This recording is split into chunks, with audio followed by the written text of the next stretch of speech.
So this evening we've got Miomir Milovanovic. I can never say it. Just go letter by letter. It's simple. Who's a consultant psychiatrist in psychotherapy in the North Essex Mental Health Trust.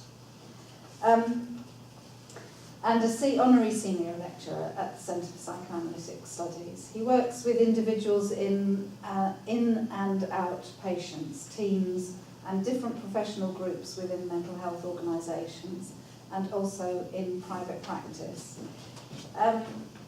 I'll read the abstract that you've probably all seen on the cover. In which he says, a psychiatric organisation is the setting where patients come with different and often unclear needs and aims. They're often in intense distress and enact specific internal-object relationships in their engagement with clinicians, clinical teams and parts of the organisation, as well as with other patients, which can evoke intense emotional responses. Clinicians and teams respond to their struggle with volatile situations and overwhelming and confusing feelings in a variety of helpful and less helpful ways, whilst trying to help their patients defend themselves and at times just to survive. The organisation's containing function may be fragile, but it's important, influencing clinicians, teams and their work in a major way. They are themselves affected by a multitude of societal demands, both overt and covert. And this paper presents the work of a psychoanalyst in these complex and changing settings where his help is sought and used, but also often attacked, as reflectivity and thinking are experienced both as helpful but also threatening to the defensive structures that are felt to provide safety. So, Mir. Okay, thank you. I first would like to start with, half apology, or actually not apology, but maybe acknowledgement. David was kind of pointing to about this psychoanalyst working there, and I know that David works and John, group analyst, worked exactly where I do my work. And I don't think I do any better. But I'm talking about my experience, and I'm kind of quite keen for all of us to put a mark in an NHS. So really to make clear that we believe that we could be helpful because of our experience and our training and our lengthy and complex training. So I'm quite keen, that's why I put on my kind of letters.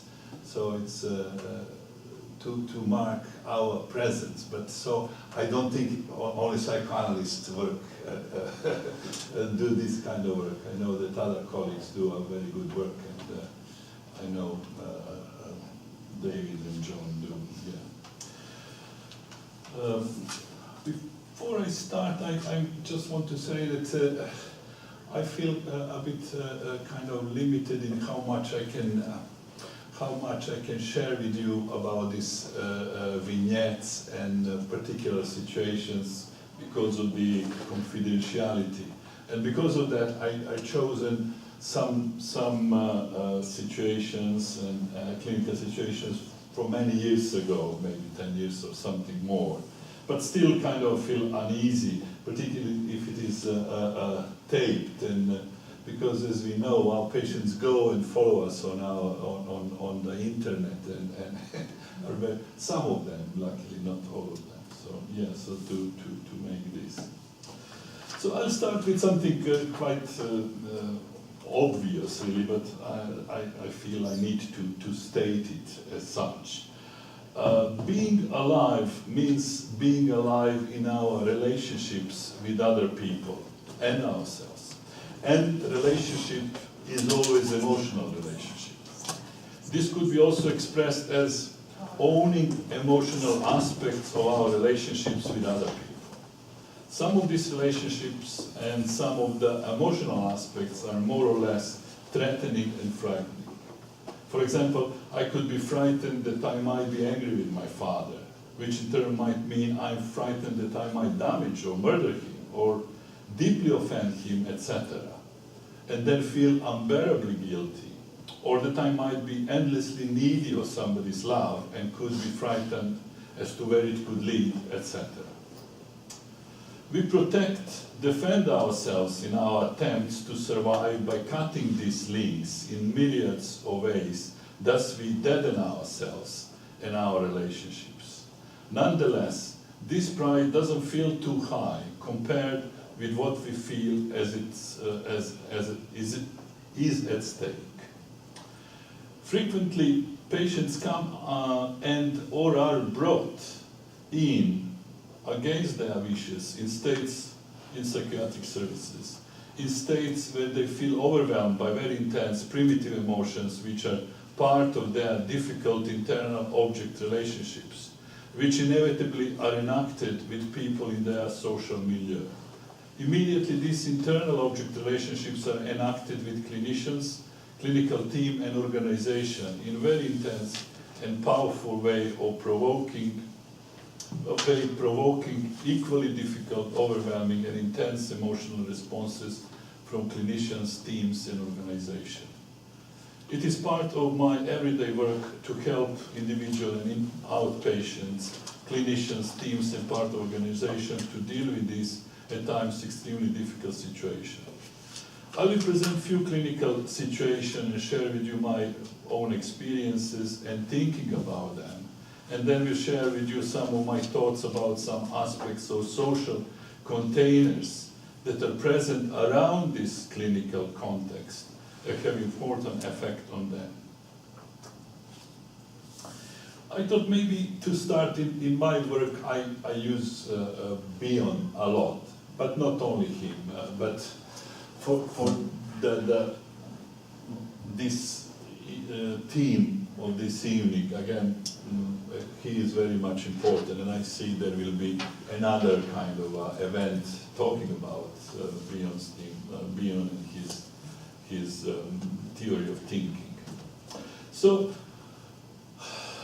Bion is extremely important in work with difficult to help patients who are really involved in a very difficult enactments and acting outs with us, with clinicians. Bion has a number of theories that are very important, such as theory of thinking, theory of psychical development, theory of linking, theory of container and contain, of K and minus K, preconception, conception.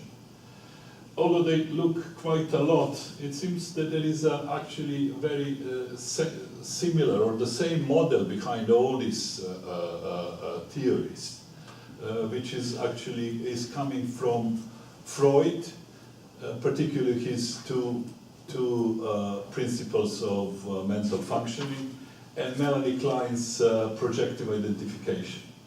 And basic model is, I'm sorry that I will talk about that. I know it's kind of a common sense for a number of people, but I thought maybe I can remind us. So basic model is really a relationship, so this is a metaphor, or this is kind of a paradigm. Relationship with the mother and baby, or mouth and the breast. And it could be also penis and vagina. So there is and that is then reflected in all these different theories. So idea is that infant or baby feels overwhelmed by different feelings that because of being not equipped to deal with at the beginning, it become very overwhelming and becoming very difficult to cope with, to deal with. Baby uses what Bion actually terms a normal projective identification and projects these feelings into the breast, into the mother. Bion's kind of likes this example, like if baby feels there is a fear of dying, so babies fear, I will die, I will disappear. So this fear is very difficult to contain because there is no structures in baby's mind. Although there are preconceptions, so it kind of spread it a bit up, preconceptions for such a structures to develop. So baby projects the fear of dying into the mother. Good enough mother, to use Winnicott term, or beyond is reverie. Good enough mother is able to take projection in, digest it, or beyond is saying reverie, to have a reverie on that, makes something that is unbearable into something that is bearable, and is able to give back to the baby in the form that baby can use. Baby then can take this and can cope with that. But through this process, baby also introjects the containing object. So inside baby's mind slowly develops this, what happened outside between him and his mother is now slowly developing within his mind. So the capacity or machine to contain or to deal with very difficult feelings. Of course, it goes slowly, but eventually, hopefully, it will develop. So, in this way, baby develops, but in the same way, mother develops, because mother having the capacity to contain and to care and to nurture the baby also develops as well. Her own capacity develops. So this is what Bion is talking about, container and contained, when they are commensual. So there is something that is fitting and they both grow. And of course, I will talk in a moment about minus K, where it is, everything is turned really opposite. So in the same way, the theory of thinking is based on this model as well. Basically, mother provides for the baby the function. So baby brings, so this fear of dying, this is what we say. Baby doesn't think in that way. Baby has a particular psychic experience that we kind of label like that. So mother is able to use her own, what Bion calls alpha function, that has developed with her own mother, and help baby to be able to have a thinking, whatever it is. Again, if we talk about babies, it is really we don't know exactly, but something that we call thinking. So, and that's how baby develops capacity for thinking different things. And it's very interesting theory of Bion, where he says that first comes a thought, and around the thought develops a machine for thinking, apparatus for thinking, which is really something that comes from the mother. So regarding container and contained, that's another important theory. Again, it is really around the same idea of container providing capacity for contain something that comes in to develop, to grow, and in interacting in this positive way, both of them grow. So in all this, in a positive development, there is a growth for both of these who are involved, mother and baby, or team and a member of the team. Container could be really different things, and I will be talking a bit later. At the end, I will try, if I have time, to really talk about social containers, or society as a container, and what kind of society what kind of container is society that we live at the moment. So I will be talking about that. So connected with this is this again kind of concepts of preconception and conception. So preconception again very important, and they're also part of the theory of thinking, but also part of all this kind of this model. Preconception is baby has the dormant capacity or potentiality to develop language, to develop thinking, to develop capacity to contain. But this will be developed only when the preconception, so there is this brain that is able to develop language, is met with something in the external reality, like somebody talking to him, or mother providing this containing function. So that when preconception is, he used word made, with appropriate sense impression, then develops conception. But then this conception could be a preconception for the next kind of a development. So there could be a further development about in different ways. When I talk about thinking, let me just point that for beyond, what we usually call thinking, beyond probably wouldn't agree that whatever we say thinking is really thinking. For lots of what comes as a thinking, like, you will excuse me, like this Boris Johnson's list thinking. I don't think he would really agree that it was really thinking. For him, thinking is emotional process, emotional inquiry, to make sense, for me to make sense emotionally of myself and other people. So it's not just putting words together or putting sentences together. There has to be something about emotional inquiry and realization. Okay, now I'll say a little bit about K and minus K. And Bion kind of develops, he has this kind of he's a genius, isn't it?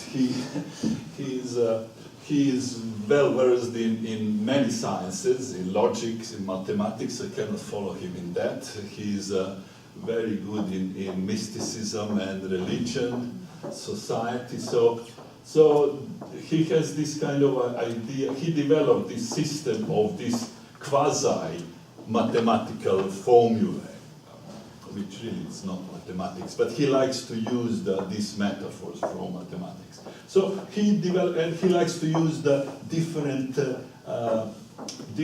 terms, like K minus K, or alpha function, beta function, hoping that to avoid using terms that already have an enormous baggage of meaning, of different meaning around. I have to rush a little bit.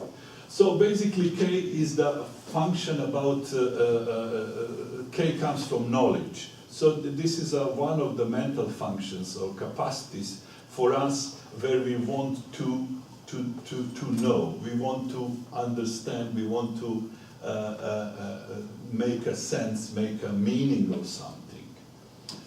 And he connects it with a container and contained, as I just said. So he is saying that really our effort to know, to think, it leads to psychical growth, to learning from experience, which is very important, to further development, as I said. However, he's also saying, talking about minus K.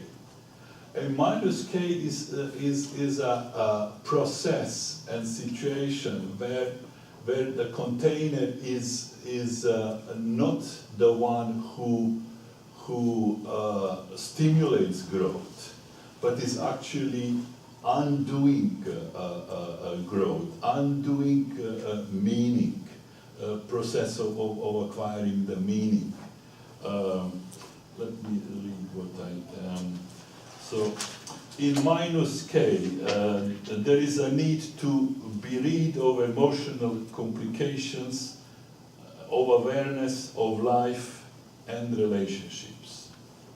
In minus K, envy precludes a commensual relationship. The basis is the breast is felt to enviously remove the good or valuable element in the fear of dying. You remember this metaphor of a baby having this fear of dying. So baby projects it into the mother or the breast, but in a plus K, mother is able to contain. In minus K, mother strips it from any meaning. So either through active process or through not allowing any projections to come in. So the projection is either stripped further from any meaning, or it is just bounced back into the child.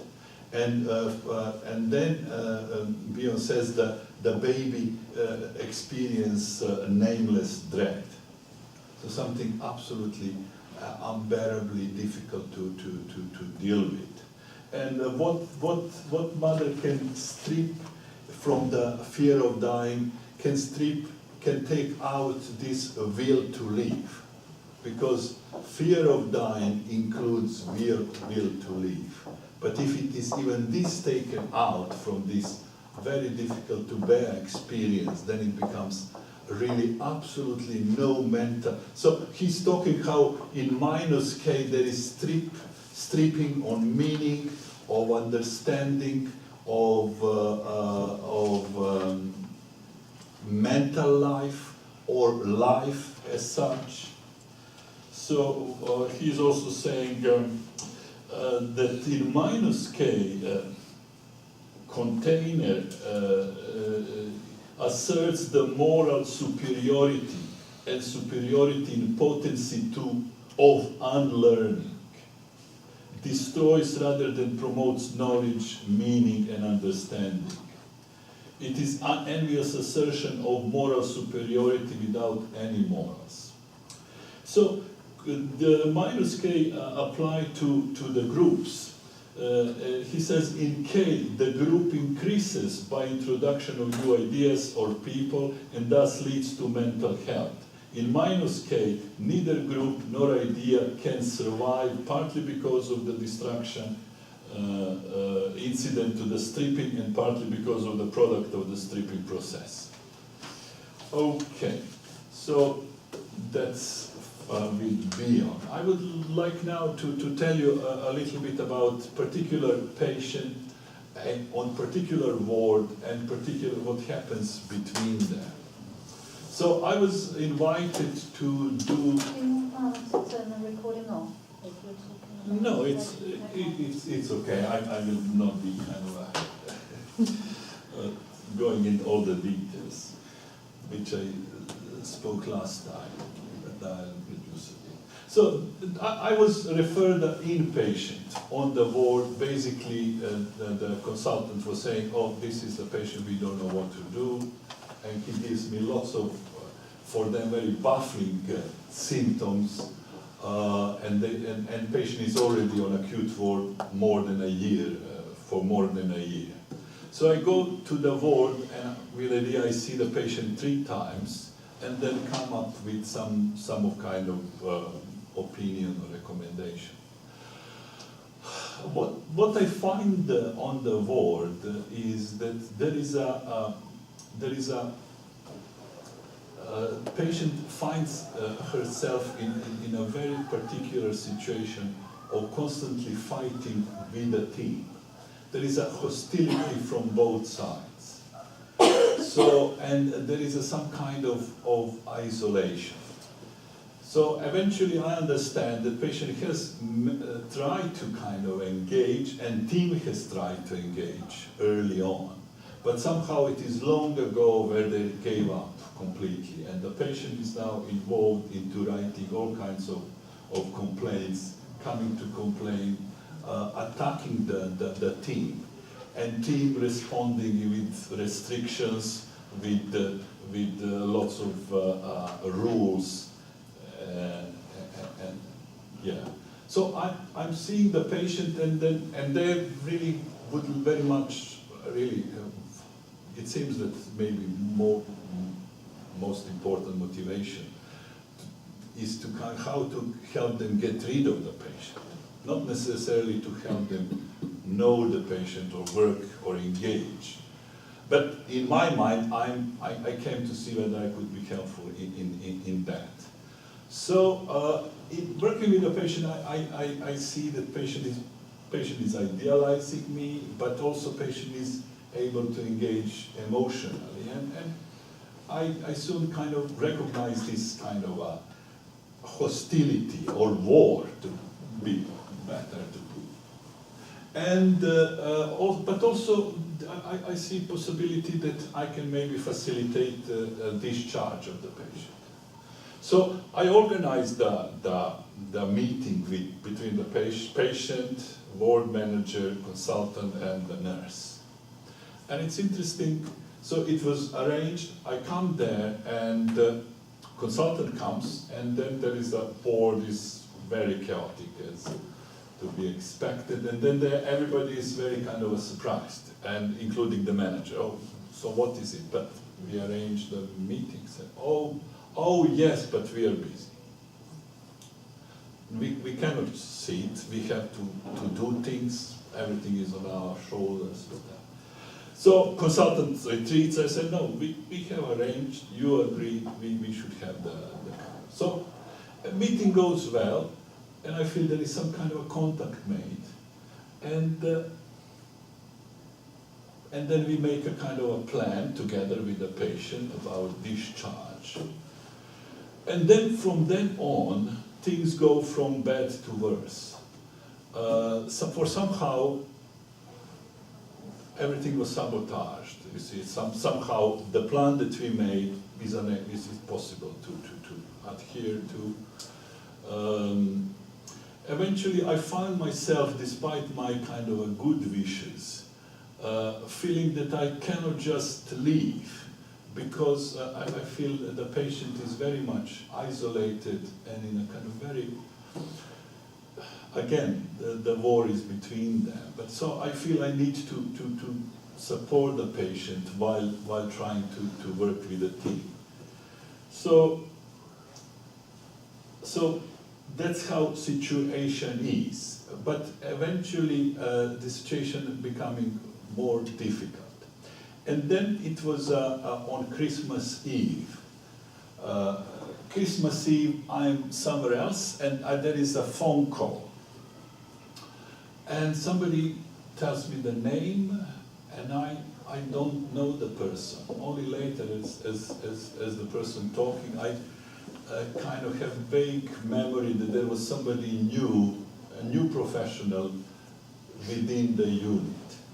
And basically, she tells me that they had a meeting with the patient. They decided, patient doesn't have borderline personality disorder, although I didn't give any diagnosis. Patient is actually bad. She is antisocial, and she gives me the list. And they decided the patient needs to be discharged immediately. I don't need to see her anymore. Patient already expressed a wish not to see me anymore. So, so I'm a bit surprised, but I managed to say, oh, okay, I understand what you're saying, but it would be very important if we meet soon after the Christmas to really look into all of that. And she insisting, no need to meet. Everything is very clear. I'm a specialist for personality disorders, so I know. Half an hour later, consultants call, and in an easy, joking way, congratulates me. Oh, congratulations, you are freed from this very difficult patient. You are a happy man, and this. So yes, I spoke with this, but I think we should talk more afterwards. So we made this meeting, and things developed. However, at the end, actually, she was shipped to this, not as they wanted, but somehow, after a few months, she was discharged to this unit. So this is one example. Another example is around another patient. I want to say that really this team, it was very important to say that this team was laboring under enormous difficulty. And maybe the good description of that, if I tell you that on one of the reflective groups, somebody who worked at this team said in a particular context of conversation how on that ward, if she would step on this ward, she felt that she's absolutely on her own. She couldn't rely on anybody, so she has to rely only on herself. So just to tell you about what is the situation about it. The second patient, again, I will say, not say much really. There is another team who is actually functioning much better. So they ask me, and they say, we need your help.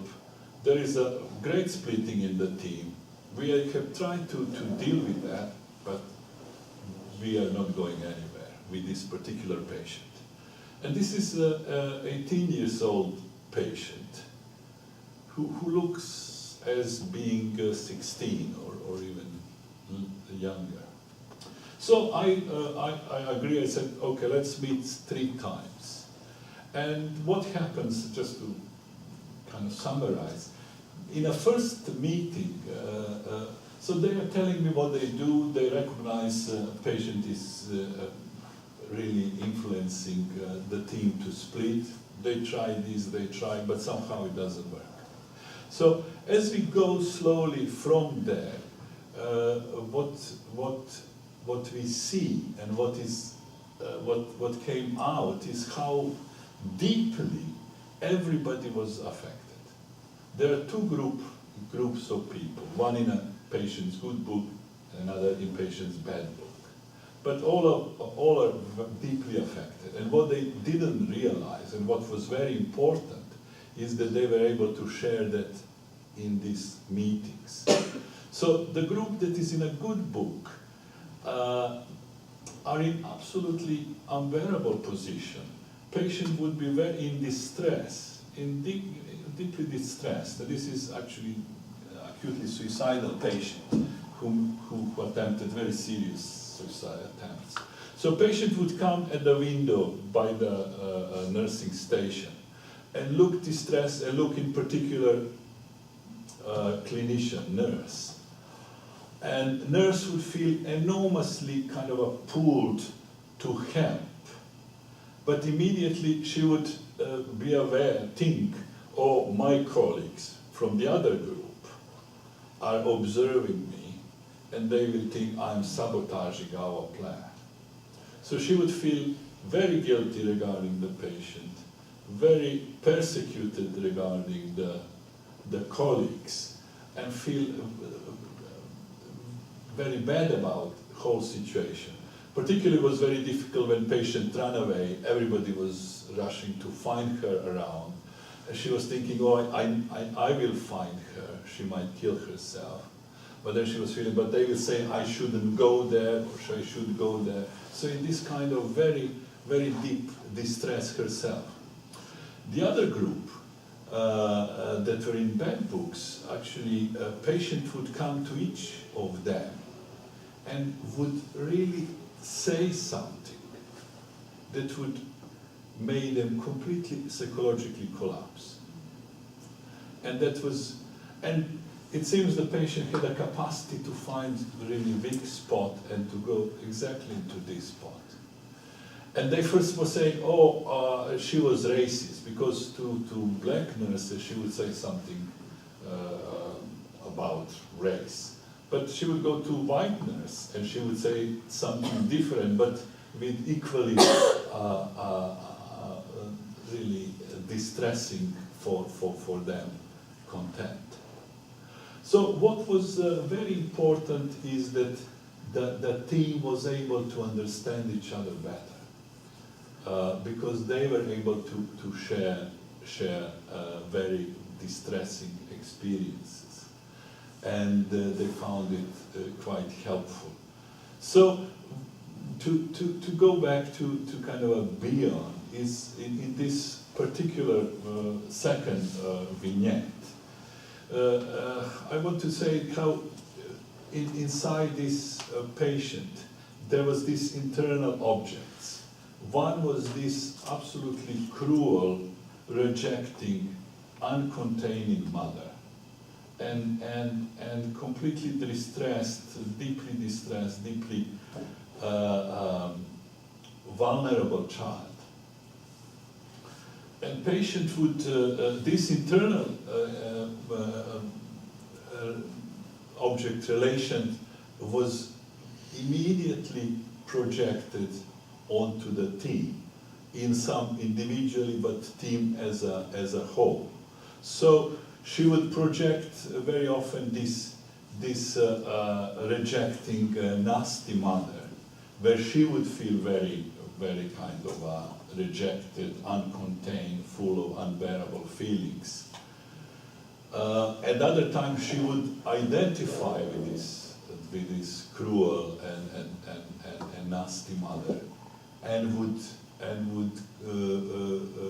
would attack, as I described, and project her own vulnerable part in these members of the team.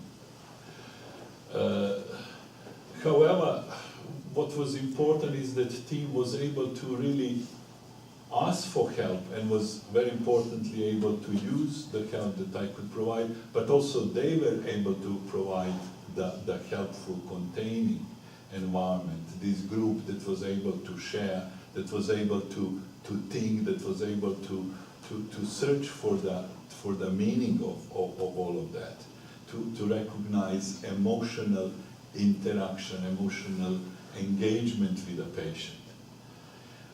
In the first example, we could see how the team went to this minus scale, where patient was stripped of all this meaningful meaning or value. I was stripped of all meaning and value, and was attacked and was battered, really. This mirrored something that patient was doing with the team, onto whom she would either project this nasty, cruel mother, or would attack them in identification with cruel mother inside. What was very interesting, how patient would influence the team members to enact something very cruelly, which actually has happened in her own past, like to be restrained in particular way, or to be put in a particular situation. At one point, she was isolated, and she was not given anything, and they didn't even want to give her a particular book that she wanted, because she can do something with that, although it was not quite clear who said that, why, how she can harm herself with this book, so it was interesting how really the enactments enacted something that really happened with her early in her life. So I want to give time. Quarter to 6. Yes, I have to wrap it up. So okay, perhaps we will talk about more about this, but I'm just putting. So I just want to really very quickly point to how this team and the patient are not really are firmly based within the context of particular unit, context of particular organization, and how this organization and unit affects what is happening this team, with this team. Basically, this first team, it was really quite. The team was in this particular situation because something happened, and the organization didn't support the team to go through very difficult situation. Sorry to put it like that. But the team that was in the past, that's what I heard, very good team. Actually, people just disappeared, and people would come, but they would never be a team. Unfortunately, organization had this idea that you put a good captain, and the captain will make good team, which didn't happen. Actually, every captain would burn out and disappear after a few months. So at one point, I spoke with the associate director, offering my help, and she was very kind of appreciative, but never called me back again. So of course, there are a number of things that happen in organization that are actually unhelpful, and there was this, again, I will just mention things, but we can maybe go more of that. And so basically, teams and clinicians are stripped of value in a similar way. So the team was not valued, clinicians are not valued. In the recent atmosphere of these targets and all of that, clinicians and their experience was not valued, was not supported, team was not supported, so the team couldn't provide containment or to be container for this patient. So, team felt attacked. Teams feel attacked, not respected, not valued, feeling that what they can give, their experience, their expertise, is not valued. They have to just tick the boxes, and that's all that is asked from them. They cannot say anything, they cannot mention anything. There was a particular time when there was a particular senior manager who really perfected it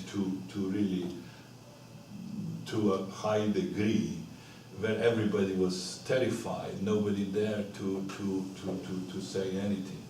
It's interesting, when this manager left, in one of the reflective groups, the team came up of people kind of wondering, is this manager a human being or not? Not in a joking way, not in a kind of nasty way, but genuinely questioning, is she, I shouldn't say, a human being. Anyway, so this is about organization. What kind of container organization is for teams and for clinicians? Is it container that fosters growth, fosters development, or it is something that is actually against it, that is stopping growth, that is stripping something that is there? Like clinicians, lots of experience, but they must not use it. Instead, they cannot develop their clinical thinking. They have to go into protocols. So I cannot think clinically, I cannot use my clinical experience because it is too risky. There is no support. I have to just go, what is the protocol? And you remember from Menzies' slide paper when nurse would wake up the patient to give him sleeping pill. These kind of things. So just very briefly, again, psychiatry, and I'm thinking about this biological model in psychiatry, how unhelpful and is for this kind of help and helping patients, because there is nothing to grow from this particular model. Of course, some psychiatrists are very good, lots of psychiatrists are good, but they're not good because they use this model, but in spite of that. That's my view anyway. So I can say more about that. About society, I will not put more. Just say how really I believe that we are in society that is that there is a operating in minus K, as we see how there is lots of lying, lots of manipulation, and Bjorn spoke really quite a lot about how lying is so destructive on both sides, how it destroys everything. Okay, so I'll stop here, but maybe we'll come back to some points in discussion. Okay, well, thank you very much, Miomir. Thank you.